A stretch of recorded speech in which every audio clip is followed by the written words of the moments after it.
My name is Rosie Goldsmith and welcome to my Riveting Interviews series, conversations with authors from all over the world. My nickname is Rosie the Riveter, and one of my great passions is introducing readers to riveting writers. You may already know The Riveter, our magazine of international writing, as well as our online Riveting Reviews and Riveting Reads. They're all dedicated to giving foreign writers in English translation the prominence they deserve, which is exactly what I want to do with this series of riveting audio and video interviews. They're all free via our website, eurolitnetwork.com. Welcome to today's riveting author. Swiss-German poet, wonderful poet, outstanding poet, and one of the greatest performers of poetry I've ever seen. Now, Nora, you have absolutely no problem being riveting. You're always described as high energy, high octane, active, positive. Would you describe yourself as riveting? Lovely. Well, if that is an adjective given to me, then I say thank you. On the other hand, of course, I know that whatever you do that exudes energy and strength, of course, comes from a place that has to be very intimate and is normally very small.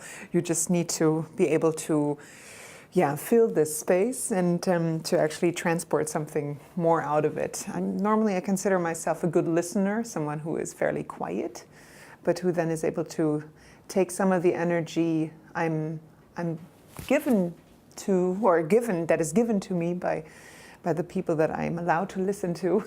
I try to turn it into something. Are you naturally energetic and very active? I mean, you look like it on the outside, and you dress in really sort of high octane colours, much as I do. You love your red lipstick, as I do, and you look very energetic. But is it the case that you go home at the end of the day and you're, in your PJs, makeup off, watching TV? Yes, Depleted. absolutely, depleted. But of course, what I really have and what is a strong part of me is that I am very positive.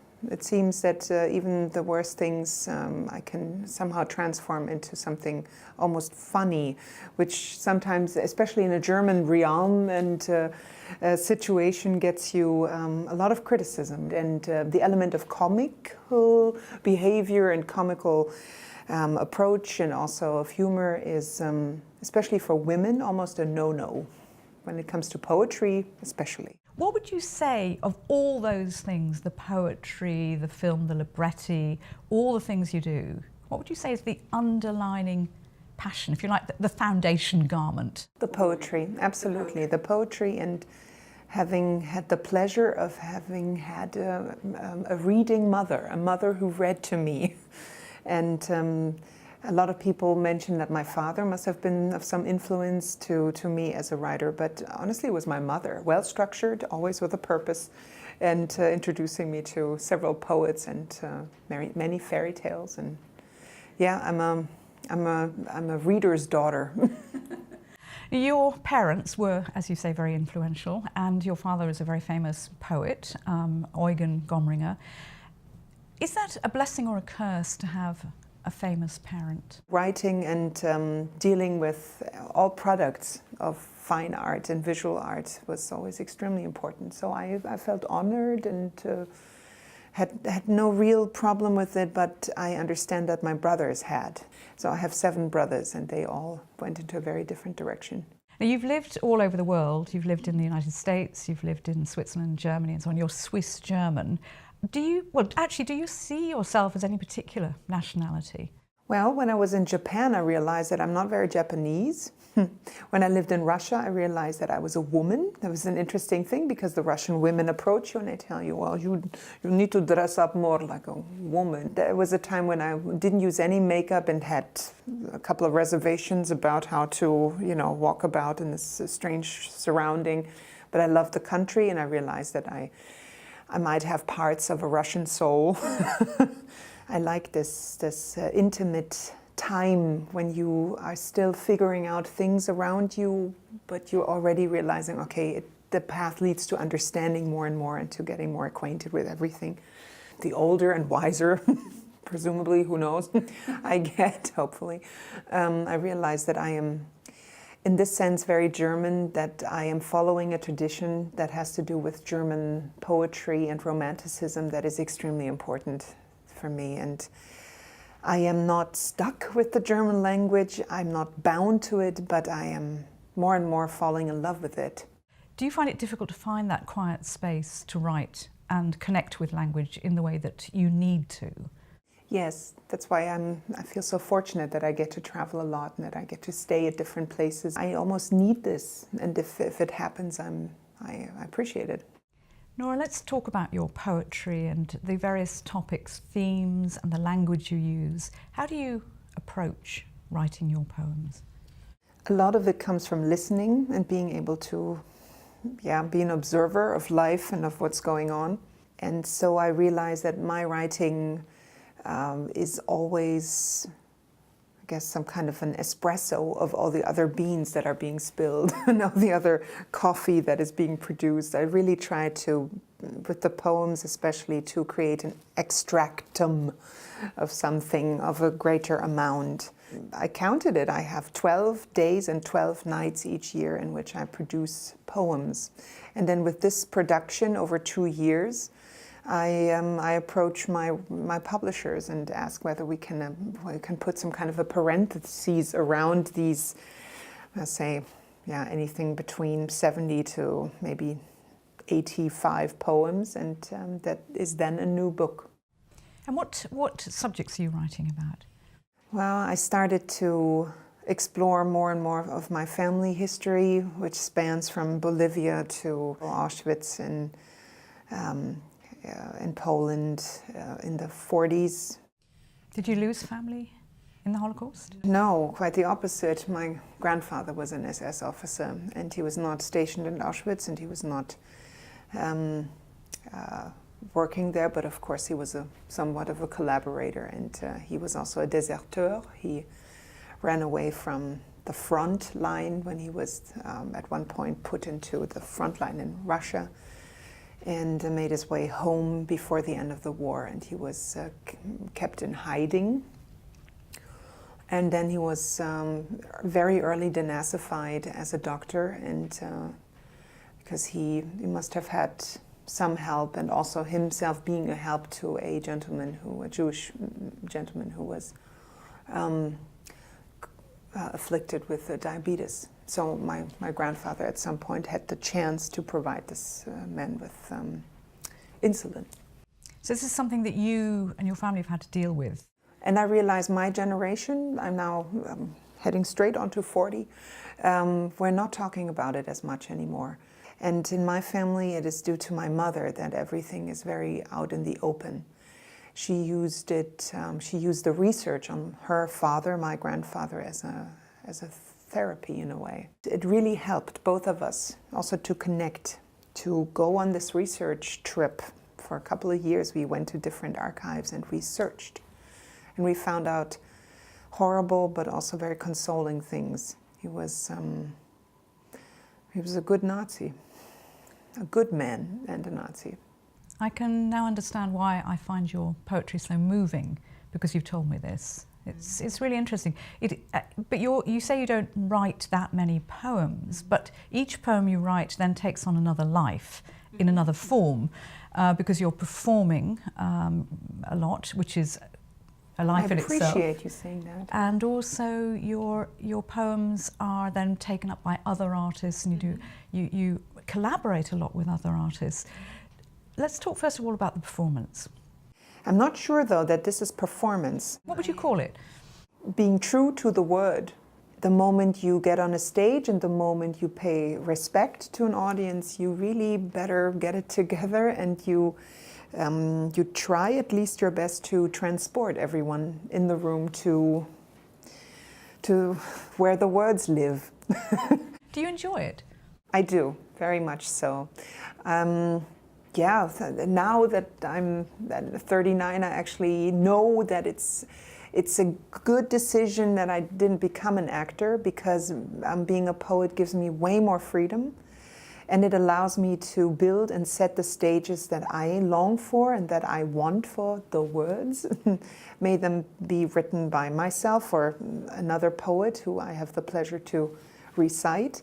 And that opened a lot of doors. I still sometimes, I stand in a check-in line and at an airport and there's a ticket saying Mumbai, and I think, well, why am I supposed to go? Oh, because of poetry, I go to Mumbai. Okay, you know.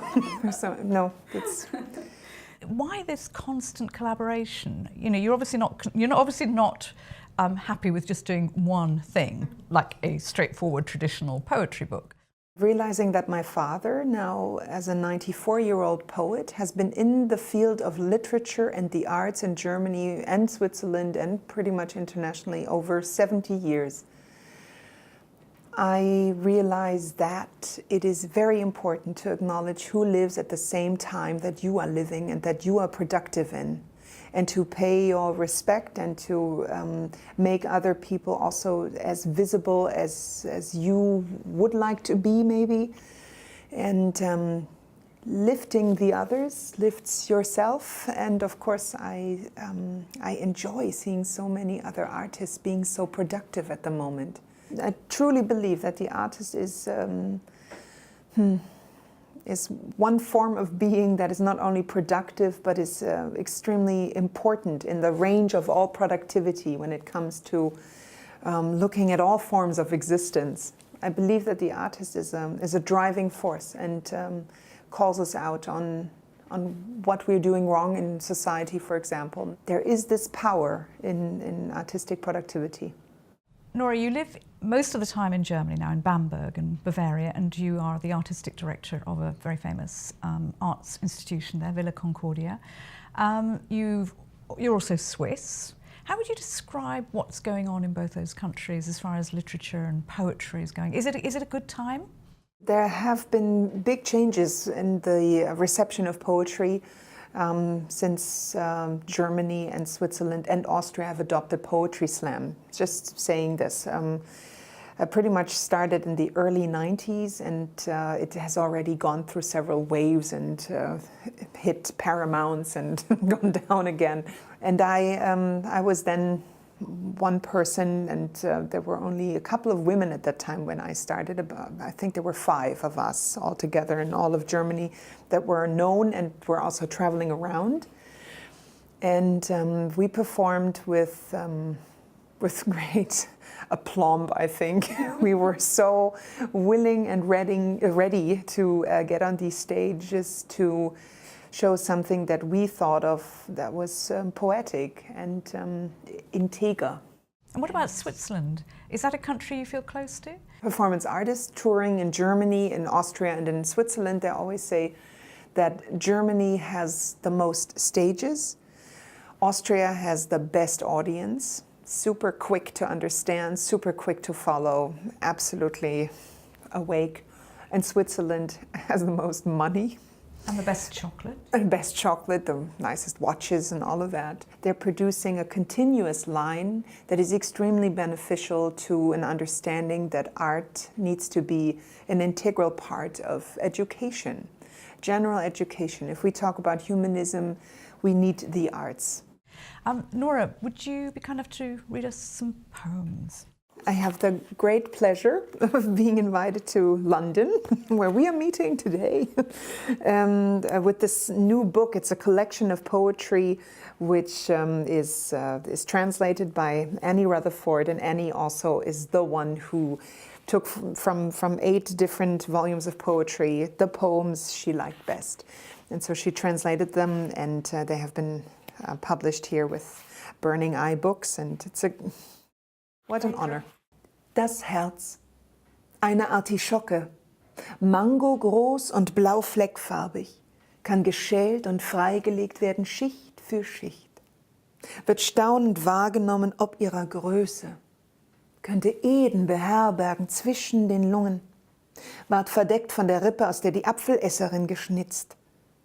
Kaum mehr aufhebens, oh mein Ding, pflanzbar, aussähbar, nach deinem Unfall in mein Brustbeet.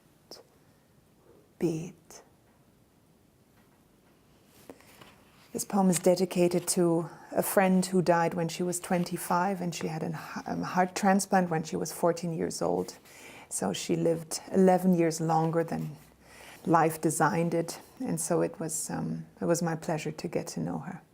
The heart, an artichoke, large as a mango and bruises blue, can be peeled and exposed layer for layer, is discerned with astonishment whether its size could be home to Eden between the lungs, was hidden by the rib from which the apple eater was carved. Scarcely any fuss now about this thing, plantable, sowable. After you fell into my chest's bed. For Anna, your heart a cuckoo's egg in your breast of reeds, body against the light in the X-rays beam a prism reveals the foreign matter. No wonder the soul makes ready to fly, wings outstretched, the body heavy, with drowning lungs and swollen foot. You hardly even limp anymore, if all the world calls you daughter of Job, child of Moses. I call you, softly, my eyes closed. Machine. Thank you to today's riveting author. My name's Rosie Goldsmith, and thank you for watching and listening to our riveting interview, conversations with authors from all over the world. You can find our riveting interviews, reads and reviews on our website, eurolitnetwork.com.